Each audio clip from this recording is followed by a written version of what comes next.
நேரம் 6 மணி. இலங்கை ஒலிபரப்பு கூட்டுத்தாபனம் செய்திகள். செய்தியாசிரியர் ஜெயரஞ்சன் யோகராஜ். வாசிப்பவர் அகமது எம் நசீர். முதலில் தலைப்புச் செய்திகள். அரசாங்கத்தின் தற்போதைய வேலை திட்டங்கள் தொடர்பில் மக்களுக்கு தெளிவுபடுத்தும் முதலாவது சந்திப்பு ஜனாதிபதி தலைமையில் இன்று. குறைந்த வருமானம் பெறும் குழுக்களையும் நிலைமாற்ற குழுக்களையும் சேர்ந்த பயனாளிகளுக்கு விசேட கொடுப்பனவுகளை வழங்க 11.6 பில்லியன் ரூபாய் ஒதுக்கீடு. நாளை முதல் அமலுக்கு வரும் வகையில் தனியார் பஸ் கட்டணம் குறைகிறது. உத்தியோகபூர்வ விஜயம் ஒன்றை மேற்கொண்டு வெளிவிவகார அமைச்சர் அலி சப்ரி நாளை ஜப்பான் செல்கிறார். வரலாற்று சிறப்புமிக்க கதிர்காமம் அசல பெரஹர உற்சவம் எதிர்வரும் 6ஆம் தேதி ஆரம்பமாக உள்ளது. அரபிக்கடல் பரப்பு மிகவும் கொந்தளிப்பாக காணப்படும் என சிவப்பு எச்சரிக்கை. மீனவர்களை கடலுக்கு செல்ல வேண்டாம் என அறிவுறுத்தல். ரஷ்யா மேற்கொண்ட தாக்குதலில் யுக்ரைன் முக்கிய நகரங்களில் சேதங்கள் ஏற்பட்டுள்ளன. ஐசிசி T20 உலகக்கிண்ண கிரிக்கெட் சுற்றுத் தொடரில் இந்திய அணி சாம்பியன் கிண்ணத்தை தனதாக்கியுள்ளது. அவை தலைப்புச் செய்திகள். இனி விரிவான செய்திகள். அரசாங்கத்தின் தற்போதைய வேலை திட்டம் மற்றும் அதன் பயணம் குறித்து மக்களுக்கு தெளிவுபடுத்தும் வகையில் தொடர் மக்கள் சந்திப்புகள் நடாத்தப்பட உள்ளன. அதன் முதலாவது மக்கள் சந்திப்பு ஜனாதிபதி ரணில் விக்ரமசிங்க தலைமையில் மாத்தறை கோட்டை மைதானத்தில் இன்று பிற்பகல் 2:30 நடைபெறவுள்ளது. இதேவேளை ஸ்ரீலங்கா சுதந்திர கட்சி தலைமையிலான புதிய கூட்டமைப்பு நடத்தும் பொதுக்கூட்டத்தின் 2வது பேரணி மொனராகலை மாவட்டத்தின் வெள்ளவாய நகரில் நேற்று நடைபெற்றது. நாட்டின் வெற்றிக்கு ஒன்றாக முன்னோக்கி செல்லுதல் என்ற தொனிப்பொருளில் பேரணி நடத்தப்பட்டது.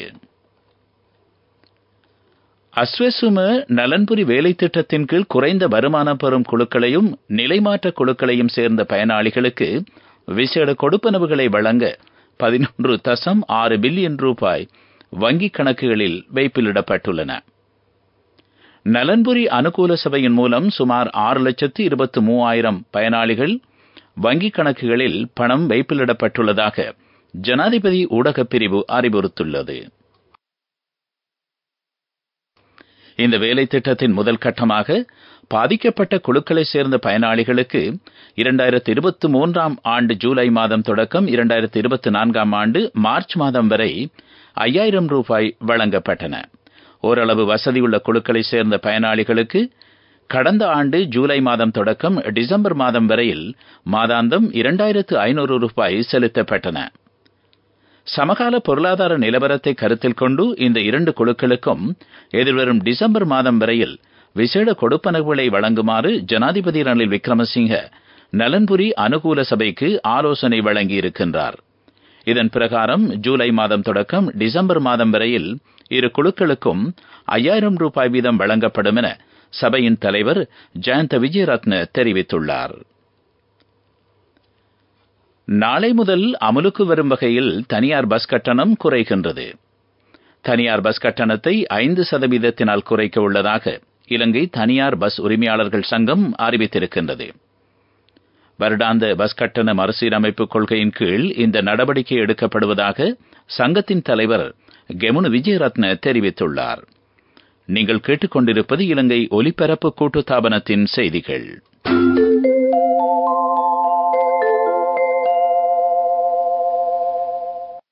தொடர்ந்து செய்திகள். வெளிவிவகார அமைச்சர் அலி சப்ரி நாளை தினம் ஜப்பானுக்கான உத்தியோகபூர்வ விஜயத்தை ஆரம்பிக்கவுள்ளார். ஜப்பான் வெளிவிவகார அமைச்சர் யோகோ ஹமிகாவின் அழைப்பை ஏற்று அவர் அங்கு செல்லவிருக்கின்றார். வெளிவிவகார அமைச்சு இது தொடர்பாக அறிவித்துள்ளது. இரு தரப்பிற்கும் இடையிலான உறவுகளை மேம்படுத்துவது பற்றி கலந்துரையாடப்படவிருக்கின்றன. ஜப்பான் அமைச்சரவையின் சிரேஷ்ட செயலாளர் யோஷிமஷா யகாஷியையும் அவர் சந்தித்து பேச்சுவார்த்தை நடத்த உள்ளமை குறிப்பிடத்தக்கது. வரலாற்று சிறப்புமிக்க கதிர்காமம் அசல பெரஹர உற்சவம் எதிர்வரும் 6ஆம் தேதி ஆரம்பமாக உள்ளது. இதற்கான அனைத்து ஏற்பாடுகளும் பூர்த்தி செய்யப்பட்டுள்ளதாக ருகுணு கதிர்காமம் தேவாலய பஸ்நாயக்க நிலைமை டிஷான் குணசேகர தெரிவித்துள்ளார். பக்தர்களுக்கு உணவு, குடிநீர், சுகாதாரம் உள்ளிட்ட அனைத்து வசதிகளும் மேற்கொள்ளப்படும். அதற்காக கதிர்காமம் பிரதேச செயலகம் உள்ளிட்ட அரசு மற்றும் தனியார் நிறுவனங்களின் ஒத்துழைப்புகள் கிடைத்துள்ளன. நாட்டின் பல பகுதிகளில் இருந்தும் பக்தர்கள் கதிர்காமத்திற்கு வருகை தருவதாக எமது செய்தியாளர் தெரிவித்துள்ளார். வடக்கு கிழக்கில் இருந்தும் பாத யாத்திரையாக வருகை தருகின்ற முதலாவது குழு எதிர்வரும் 3ஆம் 4ஆம் திகதிகளில் கதிர்காமம் ஆலயத்தை வந்தடைய உள்ளதாக எதிர்பார்க்கப்படுகின்றது. தொடர்வது பிரதான செய்திகள்.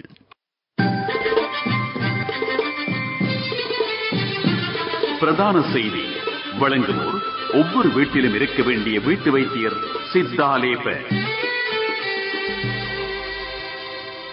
தென்மேற்கு பருவமழை தீவிரமடைந்துள்ளதனால் அரபிக்கடல் பரப்பு மிகவும் கொந்தளிப்பாக காணப்படும் என வளிமண்டலவியல் திணைக்களம் சிவப்பு எச்சரிக்கை விடுத்துள்ளது. அந்த பகுதிக்கு பயணிப்பதனை மறு அறிவித்தல் வரை தவிர்க்குமாறு மீனவர்கள் மற்றும் கடல்சார் தொழிலில் ஈடுபடுவோர்களுக்கு திணைக்களம் அறிவுறுத்தியுள்ளது. குறித்த கடல் பிரதேசங்களில் காற்றின் வேகம் மணித்தியாலத்திற்கு 70 முதல் 80 கிலோமீட்டர் வேகத்தில் அதிகரித்து வீசக்கூடும். இதனால் குறித்த பகுதிகளில் கடல் கொந்தளிப்பாக காணப்படும். குறித்த கடல் பகுதிகளில் தற்பொழுது மீன்பிடி நடவடிக்கைகளில் ஈடுபட்டுள்ள மீனவர்கள் உடனடியாக கரைக்கு அல்லது பாதுகாப்பான இடங்களுக்கு செல்லுமாறும் வளிமண்டலவியல் திணைக்களம் அறிவுறுத்தியுள்ளது.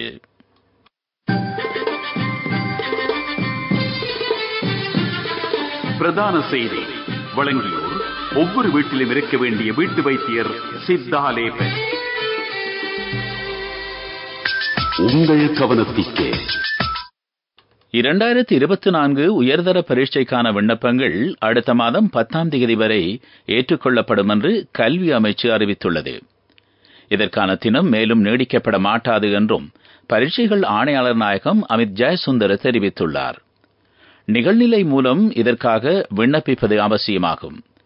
பரீட்சைகள் திணைக்களத்தின் உத்தியோகபூர்வ இணையதளங்களின் ஊடாக இதற்காக விண்ணப்பிக்க முடியும். இது உங்கள் கவனத்திற்கு. உலகச் செய்திகள்.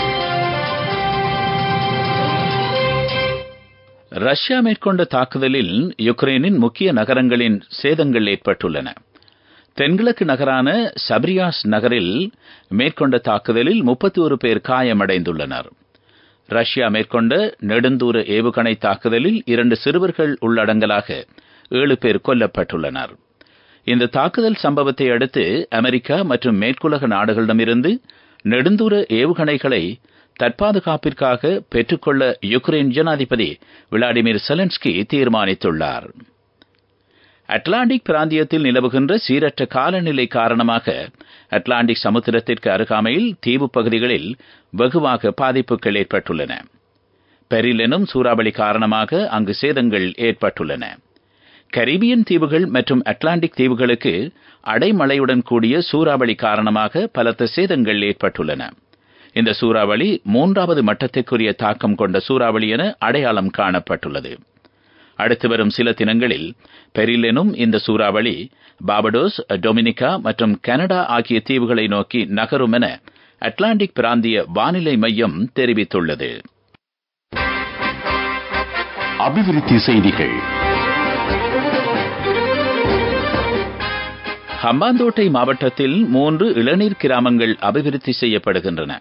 அதற்கமைய தஹாமுவ, ரலுவ, முருத்தவெல ஆகிய 3 கிராமங்கள் இவ்வாறு அபிவிருத்தி செய்யப்படுகின்றன. குறித்த கிராமங்களுக்கு 3000 இளநீர் கன்றுகளும் வழங்கப்பட்டதாக ஹம்பாந்தோட்டை மாவட்ட தெங்கு அபிவிருத்தி உத்தியோகத்தர் SY சுசந்த் தெரிவித்துள்ளார். அமைச்சர் மஹிந்த அமரவீரவின் பணிப்புரைக்கு அமைய இந்த வேலை திட்டம் முன்னெடுக்கப்படுகின்றது. விளையாட்டுச் செய்திகள். ICC T20 உலகக்கிண்ண கிரிக்கெட் சுற்றுத் தொடரில் இந்திய அணி சாம்பியன் கிண்ணத்தை தனதாக்கியுள்ளது. நேற்றிரவு நடைபெற்ற இறுதிப் போட்டியில் தென்னாப்பிரிக்க மற்றும் இந்திய அணிகள் மோதின. முதலில் துடுப்படுத்தாடிய இந்திய அணி 20 ஓவர்களில் 176 ஓட்டங்களை பெற்றுக் கொண்டது. 177 ஓட்டங்கள் என்ற வெற்றி இலக்கினை நோக்கி துடுப்படுத்தாடிய தென்னாப்பிரிக்க அணி 20 ஓவர்களில் 8 விக்கெட்டுகளை இழந்து 169 ஓட்டங்களை மட்டும் பெற்று தோல்வியினை அடைந்தது. இந்த வெற்றியின் மூலம் 2வது தடவையாகவும் இந்திய அணி T20 உலகக்கிண்ண சாம்பியன் பட்டத்தை பெற்றுள்ளது. வர்த்தக செய்தி. அனுசரணை. பட்டதாரியாகும் போது, திருமணத்தின் போது, குழந்தை பிறப்பின் போது மற்றும் 25வது திருமண ஆண்டு நிறைவின் போது 50,000 ரூபாய் வரை விசேட அனுகூலங்கள். மாதாந்தம் 12,500 ரூபாய் வீதம் சேமித்திடும் ஸ்ரீ சேவிங்ஸ் சாம்பியன்களுக்கு மேலும் பணப்பரிசுகள். பாணந்துறையில் நடைபெறும் வாசனை மலர் கண்காட்சியும் விற்பனையும் இன்றுடன் நிறைவடைய உள்ளது. கடந்த 27ஆம் தேதி பாணந்துறை நகர மண்டப வளாகத்தில் கண்காட்சி ஆரம்பமானது. இதனை களுத்துறை மாவட்ட வாசனை மலர் உற்பத்தியாளர்கள் சங்கம் ஏற்பாடு செய்துள்ளது. சுற்றுலா மற்றும் காணி அமைச்சுடன் இணைந்து பேராதனை பல்கலைக்கழகம் இதற்கான தொழில்நுட்ப ஆதரவினை வழங்கி வருகின்றது. பட்டதாரியாகும் போது, திருமணத்தின் போது, குழந்தை பிறப்பின் போது மற்றும் 25வது திருமண ஆண்டு நிறைவின் போது 50,000 ரூபாய் வரை விசேட அனுகூலங்கள். மாதாந்தம் 12,500 ரூபாய் வீதம் சேமித்திடும் ஸ்ரீ சேவிங்ஸ் சாம்பியன்களுக்கு மேலும் பணப்பரிசுகள். பொருளாதார செய்திகள் அனுசரணை. அவசரத்தில் அங்கும் இங்கும் வைக்க வேண்டாம் தங்கமே. இப்போது தங்கப்போனுக்கு அதிகூடிய முப்பணம் அலையுங்கள். 0115-880-400 LOLC ராம்சவி தங்க கடன் சேவை. பாதுகாப்பாக வைத்திருக்கும் நகைகளை அவசர தேவைக்கு வைக்கவிட. இந்த வருடத்தின் முதல் 5 மாதங்களில் வெளிநாடுகளில் பணிபுரியும் இளைஞர்களினால் கிடைத்த அந்நிய செலாவணி $262 கோடி என இலங்கை மத்திய வங்கி தெரிவித்துள்ளது. கடந்த வருடத்தின் இதே காலப்பகுதியில் கிடைத்த வருமானம் $234 கோடி ஆகும். இதேவேளை இந்த வருடத்தின் முதல் 5 மாதங்களில் சுற்றுலாத்துறை வருமானம் 140 கோடி என்றும் மத்திய வங்கி தெரிவித்திருக்கின்றது.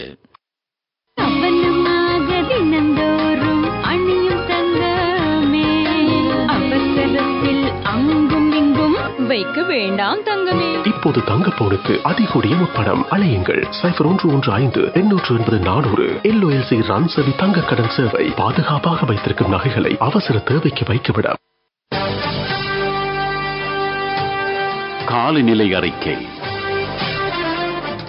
மேல் சபரகமுவ வடமேல் மாகாணங்களிலும் கண்டி, நுவரெலியா, காலி மற்றும் மாத்தறை மாவட்டங்களிலும் பல தடவைகள் மழை பெய்யலாம் என வளிமண்டலவியல் திணைக்களம் எதிர்வு கூறியுள்ளது. ஊவா மாகாணத்திலும் அம்பாறை மற்றும் மட்டக்களப்பு மாவட்டங்களிலும் சில இடங்களில் மாலையில் அல்லது இரவில் மழையோ அல்லது இடியுடன் கூடிய மழையோ பெய்யலாம்.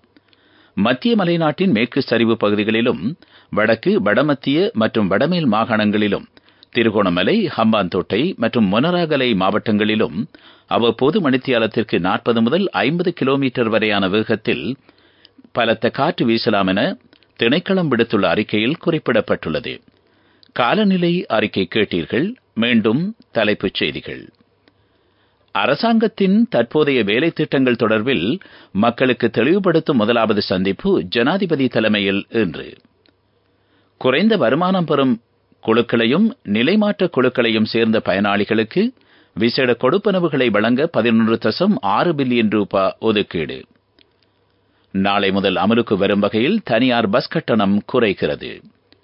உத்தியோகபூர்வ விஜயம் ஒன்றை மேற்கொண்டு வெளிவிவகார அமைச்சர் அலி சப்ரி நாளை ஜப்பான் செல்கிறார். வரலாற்று சிறப்புமிக்க கதிர்காமம் அசல பெரஹர உற்சவம் எதிர்வரும் 6ஆம் தேதி ஆரம்பமாக உள்ளது. அரபிக் கடல் பரப்பு மிகவும் கொந்தளிப்பாக காணப்படும் என சிவப்பு எச்சரிக்கை. மீனவர்களை கடலுக்கு செல்ல வேண்டாம் என அறிவுறுத்தல். ரஷ்யா மேற்கொண்ட தாக்குதலில் யுக்ரைனின் முக்கிய நகரங்களில் சேதங்கள் ஏற்பட்டுள்ளன. ஐசிசி T20 உலகக்கிண்ண கிரிக்கெட் சுற்றுத் தொடரில் இந்திய அணி சாம்பியன் கிண்ணத்தை தனதாக்கியுள்ளது. எமது அடுத்த பிரதான செய்தி அறிக்கை இன்று பிற்பகல் 12:45 ஒலிபரப்பாகும். இத்துடன் செய்திகள் நிறைவடைந்தன.